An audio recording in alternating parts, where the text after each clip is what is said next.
అందరికీ వందనాలు. నేను ఒక బైబిల్లోని ప్రవక్తలు చాలామంది ఉన్నారు. అందులోని ఒకరి గురించి మాట్లాడాలని ఆశపడుతున్నాను. మీతో ఈ సమయంలో ఒకరి గురించి మాట్లాడాలని ఆశపడుతున్నాను. అందుకే ఈ స్త్రీ ఎంతో ఉన్నతమైనదో మనకు పరిశుద్ధ గ్రంథంలో మనకు ఉన్నతంగా కనిపించాడు. ఎందుకంటే చాలా 2 వచనాలలో ఉన్న కానీ చాలా ఉన్నతమైన స్థితిలో ఈమెను గురించి దేవుడు రాయించాడంటే, మనకు మార్గదర్శులుగా చూపించాడంటే ఎంత గొప్ప భాగ్యమో మనం ఒకసారి గ్రహిస్తాం. ఆ స్త్రీ పేరు రోమపత్రిక 16వ అధ్యాయం 1-2లో మనం చూడగలిగినట్లయితే చాలా ఉన్నతమైన స్థితిలో ఉంటుంది. ఆమె పేరు ఫీబే అనే మాటకు ఒకసారి మనం చూద్దాం. పరిశుద్ధ గ్రంథంలో 16వ అధ్యాయం 1-2 వచనాలు చూడగలిగితే ఒకసారి చదువుకొని మనం విన్నాం. కెంక్రియలో ఉన్న సంఘ పరిచారకురాలుగా ఫీబే అను మన సహోదరిని పరిశుద్ధులకు తగినట్టుగా ప్రభునందు చేర్చుకొని ఆమెకు మీ వలన కావలసినది ఏదైనా ఉన్న ఎడల సహాయం చేయవలనని ఆమెను గురించి మీకు సిఫారసు చేయుచున్నానని ఆమె అనేకులకును నాకును సహాయురాలై ఉండెను. చాలామంది ఈ 2 వచనాలు ఫీబే అనే మాటకు ఇక్కడ కెంక్రీలో ఉన్న సంఘ పరిచారకురాలుగా ఫీబే అని ఉంది కదా. పరిచారకురాలుగా ఫీబే అనే మాటకు మనము సంఘంలో ఫీబే అనే మాటకు కాంతినిచ్చేది, ప్రకాశించేది. ఆమె ఆ పేరులోని చాలా అర్థం ఉంది. ఫీబే అనే మాటకు ప్రకాశించినది, కాంతినిచ్చిందంటే మనము ఇంట్లో ఉన్నప్పుడు వెలుతురు ఉన్నప్పుడే ఇల్లు చక్కబెట్టుకోవాలని మనం మత్తయి సువార్తలో ఒకసారి ఎగ్జాంపుల్ చూసాం కదా.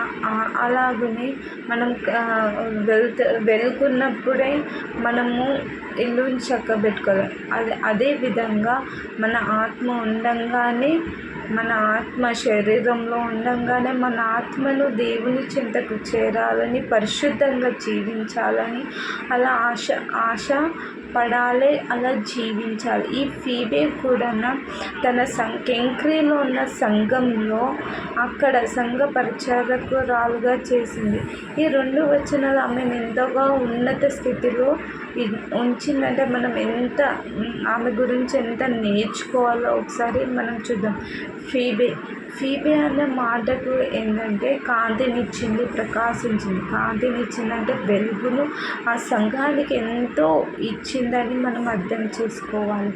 ఆ సంఘంలో ఇది పౌలు బరబ్బా రెండవ ప్రయాణంలో పౌలు బరబ్బా వారు విడిపోయిన రెండవ మిషనరీ ప్రయాణంలో ఈ కెంక్రేయలో ఉన్న ఒక సంఘ సభ్యురాలుగా మనం చూడగలుగుతాం. రెండవ ప్రయాణం, పౌలు ప్రయాణాలు 4 ఉన్నాయి కదా. ఆ 2వ ప్రయాణంలో ఈ కెంక్రియల సంఘంలో ఒక సభ్యురాలుగా సంఘంలో చేర్చబడిందంటే బాప్తిసం తీసుకున్నది. తాను రక్షణ పొంది తాను సంఘంలోకి వచ్చినది. సంఘం అంటే యేసుక్రీస్తు వారు. సంఘం అంటే యేసుక్రీస్తు వారు. తన నిబంధన యేసుక్రీస్తు వారితో నిబంధన చేసుకున్నది.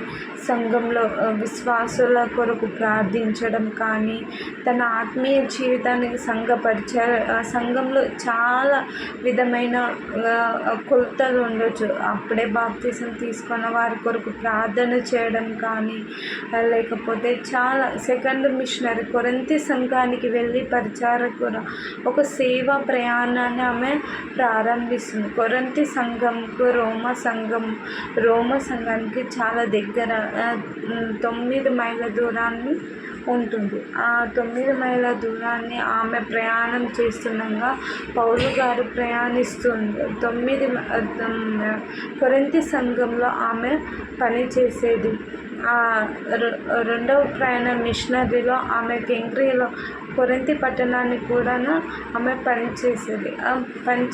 ఈ 4 పాయింట్లు మనము చూడగలిగితే సంఘంలో ఆమె మొదటిగా ఆమె ఫీబే అనే స్త్రీని గురించి మనం ఈరోజు మాట్లాడి చాలా విషయాలు నేర్చుకుందాం.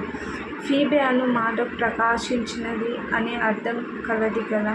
ప్రకాశించినది, కాంతినిచ్చింది. ఈమె సంఘ పరిచారకురాలిగా ఉంది. ఈమె సంఘంలో ఒక బాప్తిసం తీసుకొని సంఘ పరిచారకుగా ఈమెను చాలా సంఘంలో చాలా కొదువలున్న ఈమె తీర్చేది.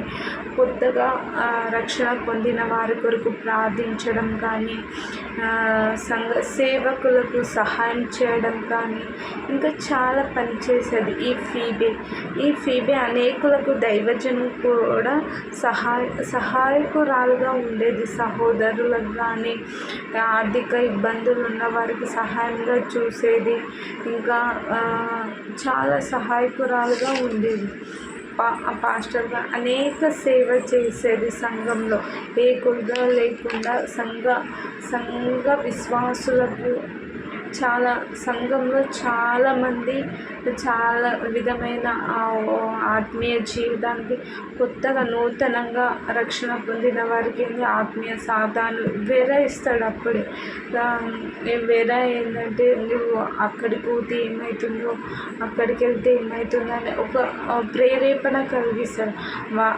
అలాంటి వారి కొరకు ప్రార్థించడం కానీ, మళ్ళా సేవకులకు చాలా సేవకులు ఒక్కళ్ళే కాదు కదా, మనమందరం సేవ చేస్తేనే ఆ సేవ ముందుకు సంఘంలో వెళ్తుంది. ఒక్కలే చేయలేము కదా. సేవకుడు పని అంటే బైబిల్ని మనందరికీ చేతికి ఇచ్చాడు కదా. పరిశుద్ధ గ్రంథాన్ని చాలామందికి ఇచ్చాడు దేవుడు. ప్రతి ఒక్కరికి ఇచ్చాడు. మనకిచ్చాడు, సేవకులకు ఇచ్చాడు, చాలామందికి ఇచ్చాడు. ఎందుకంటే ఓన్లీ సేవకులకు ఇస్తే వాళ్ళ బాధ్యత. కానీ క్రైస్తవులు మనమైనా చాలామందిని ప్రతి ఒక్కరి బాధ్యత కదా. సంఘంలో ఉన్న ప్రతి ఒక్కరి బాధ్యత కదా. సేవ చేయడం కానీ, ప్రార్థించడం కానీ, ఎవరికైతే లోటుబాట్లు ఉన్నదో తీర్చడం కానీ, ఆత్మీయ జీవితాన్ని పడిపోయినప్పుడు వారి కొరకు ప్రార్థించడం కానీ, ఆర్థిక ఇబ్బందులు ఉన్న వారికి సహాయం చేయడం కానీ, చాలా కొదువలు ఉన్న వారి కొరకు మనం సహాయం సంఘంలో నాకేంటి అని అనుకోవద్దు. మన వంతు ఏదైతే ఉన్నదో అది మనకు సహాయం చేసే మనసును ఒక మాదిరిగా ఈ ఫీబే చూపించి వెళ్ళింది కదా. ఆ స్త్రీకి వివాహమైందో లేదో తెలియదు. మనకు తన తల్లిదండ్రులు ఎవరో తెలియదు. మనకి ఏది కూడా పరిశుద్ధ గ్రంథంలో దేవుడు రాయించలేడు. కానీ పరిశుద్ధ గ్రంథంలో పరిశుద్ధాత్మ రాయించలేడు. కానీ ఒక సంఘంలో ఒక స్త్రీ కెంక్రియలో ఉన్న సంఘంలో ఒక సంఘ సభ్యురాలుగా మాత్రమే చూపించాలి.